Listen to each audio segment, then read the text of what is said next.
एक समय में हमारी दुनिया में डायनासोर का राज था।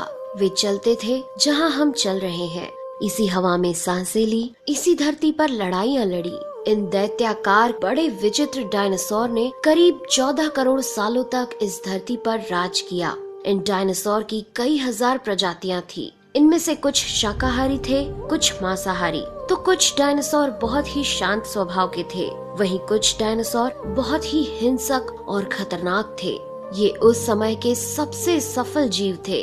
लेकिन फिर अचानक ऐसा क्या हुआ? आखिर वह कौन सी घटना थी जिसने इनका नामो निशान ही मिटा दिया?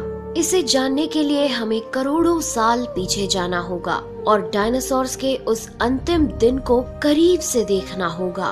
तो आइए चलते हैं आज से 65 मिलियन साल यानी कि 6 करोड़ 50 लाख साल पीछे। आज से करीब 6.5 करोड़ साल पहले धरती पर मौसम सामान्य था। चारों ओर सूरज की रोशनी बिखरी हुई थी। लंबे लंबे पेड़ों से टकराती समुद्र की ठंडी हवाएं और चारों तरफ डायनासोर के चिल्लाने चिंघाड़ने की आवाजें। जब ये सारी डायनासोर प्रजाति बड़े ही आराम से धरती पर अपना जीवन बिता रही थी, तब 10 करोड़ साल पहले ही इनकी किस्मत लिखी जा चुकी थी। 10 करोड़ साल पहले एक छोटा एस्ट्रॉइड का टुकड़ा जो सुदूर अंतरिक्ष से आ रहा था, वह पृथ्वी से लगभग 20 करोड़ मील दूर मंगल और बृहस्पति के बीच बने क्षुद्र ग्रह बेल्ट में घूम रहे एक बड़े एस्ट्रॉइड से जा टकराता है। इस टकराव से उस बड़े एस्ट्रॉइड की दिशा बदल जाती है और वह क्षुद्र ग्रह बेल्ट से निकलकर सीधे पृथ्वी की ओर 22,000 मील प्रति घंटे की रफ्तार से बढ़ने लगता है। जब यह एस्ट्रॉइड पृथ्वी से 3,84,000 किलोमीटर की दूरी पर था, तब धरती से शायद डायनासोर का अंत ना होता यदि यह एस्ट्रॉइड पृथ्वी के उपग्रह चांद से टकराता। लेकिन नियति को कुछ और ही मंजूर था, इसलिए ये बड़ा एस्ट्रॉइड चांद के बहुत नजदीक से गुजर गया।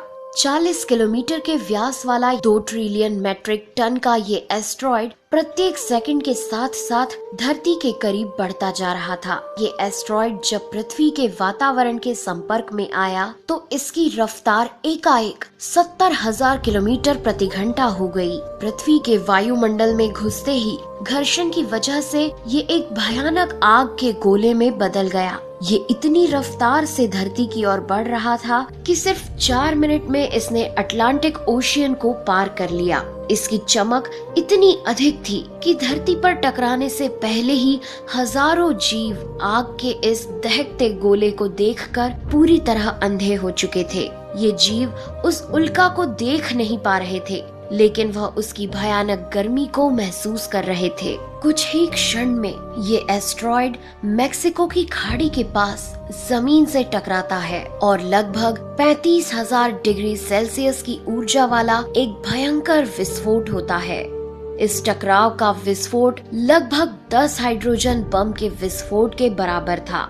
ये विस्फोट इतना शक्तिशाली था कि इसके टकराते ही धरती की लाखों टन धातु अंतरिक्ष में चली गई। टकराव वाली जगह पर 180 किलोमीटर चौड़ा और 20 किलोमीटर गहरा गड्ढा बन गया।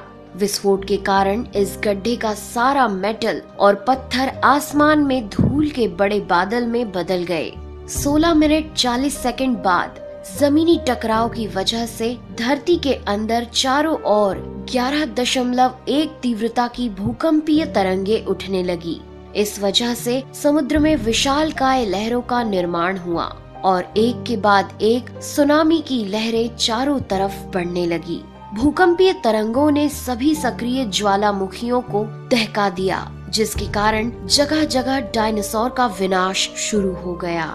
धरती के महाविनाश की प्रक्रिया आरंभ हो चुकी थी। इस भयानक विस्फोट में रेडिएशन की मात्रा इतनी बढ़ गई कि इसके 800 किलोमीटर के दायरे में आने वाले सभी जीव जलकर पूरी तरह राख के ढेर में बदल गए थे। इस महाविनाश में उड़ने वाले डायनासोर इन जमीनी खतरों से तो बच निकले, लेकिन ये तो महाप्रलय की बस शुरुआत मात्र थी। विस्फोट की वजह से जो लाखों टन मेटल, पत्थर और धूल अंतरिक्ष में गया था, वह ग्रेविटेशनल पुल के कारण ठीक 40 मिनट बाद आग के गोले के रूप में पूरी धरती पर बरसने लगे। साथ ही धूल का एक बहुत बड़ा तूफान 6000 किलोमीटर प्रति घंटे की रफ्तार से पृथ्वी के दूसरी तरफ मौत लेकर आ रहा था। ये धूल के बादल कई किलोमीटर मोटे थे, जिसकी वजह से धरती पर सूरज की रोशनी का पहुंच पाना असंभव हो गया।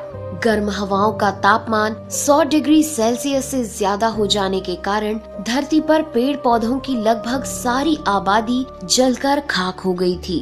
विस्फोट के 90 मिनट बाद धरती का तापमान 200 डिग्री सेल्सियस तक बढ़ गया। इसकी वजह से जो डायनासोर विस्फोट के इलाके से कोसों मील दूर थे, वे भी इस गर्मी से बच नहीं पाए।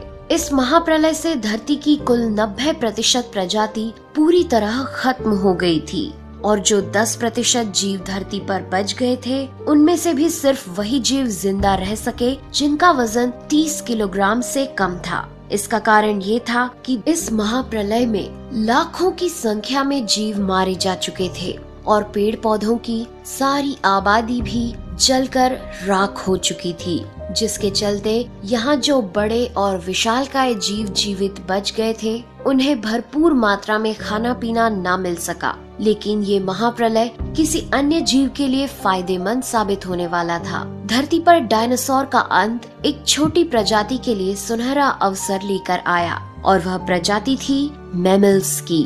मैमल्स क्या थे, कैसे बच गए महाप्रलय से, डायनासोर के अंत के बाद इंसान कैसे और कहां से आए, ये जानेंगे हम अगले एपिसोड में। यदि आप चाहते हैं कि हम अगला वीडियो जल्द से जल्द बनाएं, तो इस वीडियो पर 2000 लाइक्स जरूर दीजिए और हमारे चैनल को सब्सक्राइब कर हमारा सपोर्ट जरूर करिए। यदि आप नए हैं तो इस चैनल पर हमारे बाकी वीडियो भी जरूर विजिट करें। साथ ही सब्सक्राइब कर नोटिफिकेशन बेल आइकन को भी जरूर दबाएं। मिलते हैं अगले एपिसोड में, तब तक के लिए नेहा आगरकर को दे इजाजत। नमस्कार।